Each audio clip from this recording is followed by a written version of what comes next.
जय श्री राम। मैं मुकेश दुबे आप सभी को नमस्कार करता हूं। जैसा कि आप सभी को विदित है, बालकांड रामायण का पाठ चल रहा है। इसमें हमने आपको पिछले भाग में सुनाया था राजा दशरथ जी का पुत्र कामेष्टि यज्ञ करना और उस यज्ञ से अग्निदेव का प्रकट होकर महाराज को हबी देना और वह हबी महाराज रानियों को वितरित कर देते हैं, जिससे रानियां गर्भवती हो जाती हैं। अब आज के भाग में आपको सुनाया जाएगा भगवान प्रभु श्री राम का जन्म। तो आइए आनंद लेते हैं कि जोग लगन ग्रह वार तिथि सकल भये अनुकूल, चरे अरव चरे हर्ष जुत राम जन्म अनुकूल, लखन सिय रामचंद्र शंकर हरिओम। प्रभु के जन्म के समय योग लग्न ग्रह वार तिथि ये सब के सब अनुकूल हुए और सारा चराचर जगत आनंद मग्न हुआ, क्योंकि श्री रामचंद्र जी का जन्म सुख का मूल है।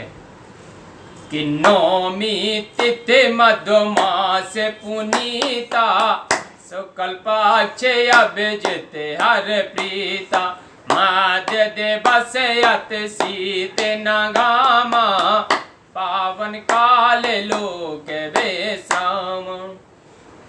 प्रभु का जन्म नवमी तिथि और पवित्र चैत्र मास शुक्ल पक्ष अभिजित नक्षत्र मध्याह्न के समय हुआ था, जिसमें ना अधिक सर्दी थी और ना अधिक धूप, और ऐसा समय था कि जिसमें समस्त लोगों को विश्राम मिला। के शीतल मंद सुरभि बह बाऊ, हर्षित सुर संतन मन जाओ, बन कुश में गिर गन मनियारा, श्री सकल सरिता मृत धारो।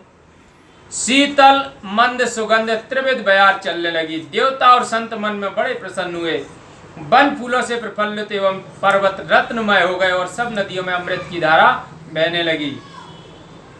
कि सो अवसर बिरंच जब जाना, चल सकल सुर साज विमाना, गगन विमल संकल सुर जूता, गावै गुण गंधर्व वरूता।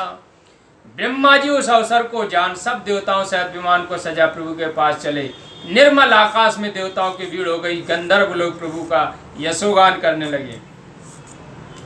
कि बरसहि सुमन सो अंजल साजी, गए गए गगन दोंद विवाजी, आस्तुति करहि नागे मुनि देवा, बहुविध लावहि निज निज सेवा। देवता अंजलि भर भर कर फूल बरसाने लगे। आकाश में गए गए नगाड़े बजने लगे।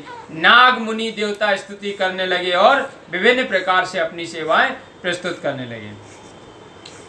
किशोर समूह विनती कर, पहुँचे निज निज धाम, जग निवास प्रभु प्रगटे, अखिल लोक विश्राम, लखन सिय रामचंद्र शंकर हरिओम। देवगण अपनी विनती करके अपने अपने लोक पहुंचे। इस प्रकार सब लोगों को सुख देने वाले जगन निवास भगवान प्रकट हुए। और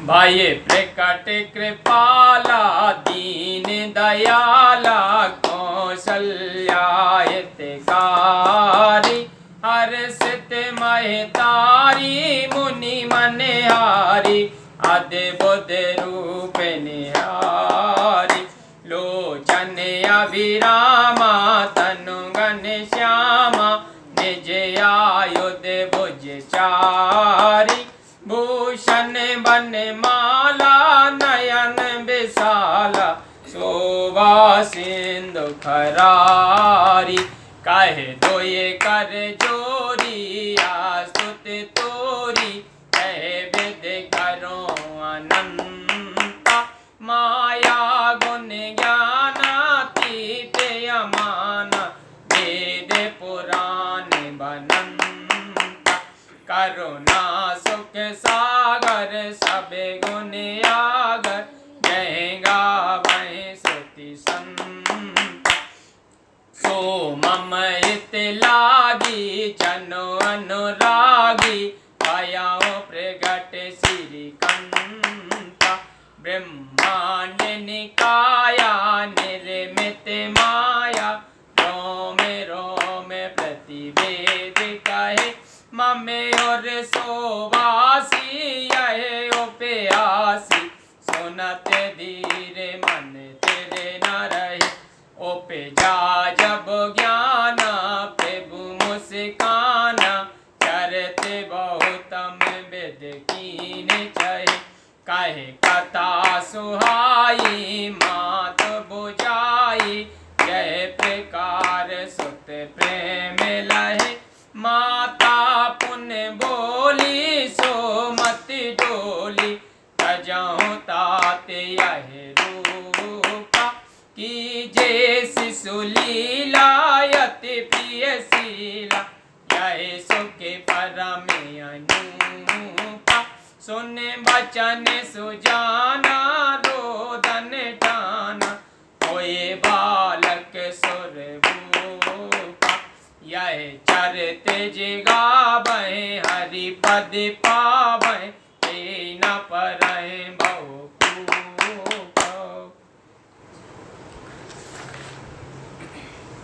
जब कृपा के सागर कौशल्या के हितकारी दीन दयालु प्रभु प्रकट हुए तब उनका अद्भुत रूप देखकर माता कौशल्या दंग हो गईं। सुंदर नेत्र, श्याम शरीर, चारों भुजाओं में शंख चक्र गदा और पद्म धारण किए, बनमाला पहने, सब अंगों में आभूषण साजे, बड़े विशाल नेत्र वाले शोभा के सागर और खर नामक राक्षस के बैरी उन प्रभु की शोभा को देखकर मुनि लोगों के भी मन मोहित हो जाते हैं। ऐसे स्वरूप को देखकर दोनों हाथ जोड़े हुए माता कौशल्या ने कहा, हे अनंत प्रभु, मैं आपकी स्तुति कैसे करूं, क्योंकि वेद और पुराण भी ऐसा ही कहते हैं कि प्रभु का स्वरूप माया के गुणों से परे, इंद्रिय जन्य ज्ञान से अगोचर और प्रमाण का विषय नहीं है। हे प्रभु, मैं तो जानती हूँ कि जैसे श्रुति और संत लोग गाते हो, वही करुणा के सागर भक्त अनुरागी लक्ष्मीपति मेरा हित करने के लिए आप प्रकट हुए हैं। हे प्रभु, वेद ऐसा कहते हैं कि आपके रोम रोम में माया से रचे अनेक ब्रह्मांड समूह मड़े हुए हैं, सो वे आप मेरे उदर में कैसे रहे, इस बात की मुझे बड़ी हंसी आती है। केवल मैं ही नहीं, बड़े बड़े धीर पुरुषों की भी बुद्धि यह बात सुनकर स्थिर क्यों रहेगी। जब कौशल्या को ज्ञान प्राप्त हो गया तब प्रभु जी हंसे, क्योंकि अभी तो उन्हें बहुत चरित्र करने थे। इसलिए प्रभु ने माता को अनेक प्रकार की कथा सुनाकर उन्हें ऐसा समझा दिया कि जिससे उनके मन में पुत्र का प्रेम उत्पन्न हो गया। तब माता की वह बुद्धि विचलित हो गई और वे फिर बोली कि हे तात, यह स्वरूप छोड़कर दूसरे स्वरूप से अतिशय प्रिय स्वभावशील बाल लीला करो, यह सुख मुझको बहुत अच्छा लगता है। तब माता का यह वचन सुन देवताओं के स्वामी प्रभु ने बालक स्वरूप धारण कर रुदन करना आरंभ किया। महादेव जी कहते हैं कि हे पार्वती, जो मनुष्य इस चरित्र को गाते हैं वे अवश्य भगवान के पद को प्राप्त हो जाते, वे कभी संसार रूपी कुएं में नहीं गिरते। कि बे प्रधेन सुर संत लीन मनुज अवतार, निज इच्छा निर्मित तनु माया गुण गोपार लखन सिय रामचंद्र शंकर हरिओम। इस प्रकार प्रभु ने ब्राह्मण, गौ, देवता और संत जनों का हित करने के लिए अपनी इच्छा से शरीर धारण किया, क्योंकि प्रभु माया के गुणों से परे और इंद्रियों से अगोचर हैं। कि शून्य शिशु रुदन परम प्रिय बानी, संभ्रम चले आई सब रानी, हर्षित जहे तहे दाई दासी, आनंद मगन सकल पुरवासी।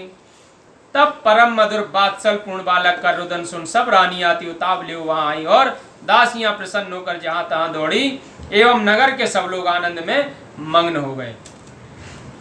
कि दशरथ पौत्र जन्म सुन काना, मानो प्रेमानंद समान, परम प्रेम मन पुलक शरीरा, चाहत उठन करत मत धीरा।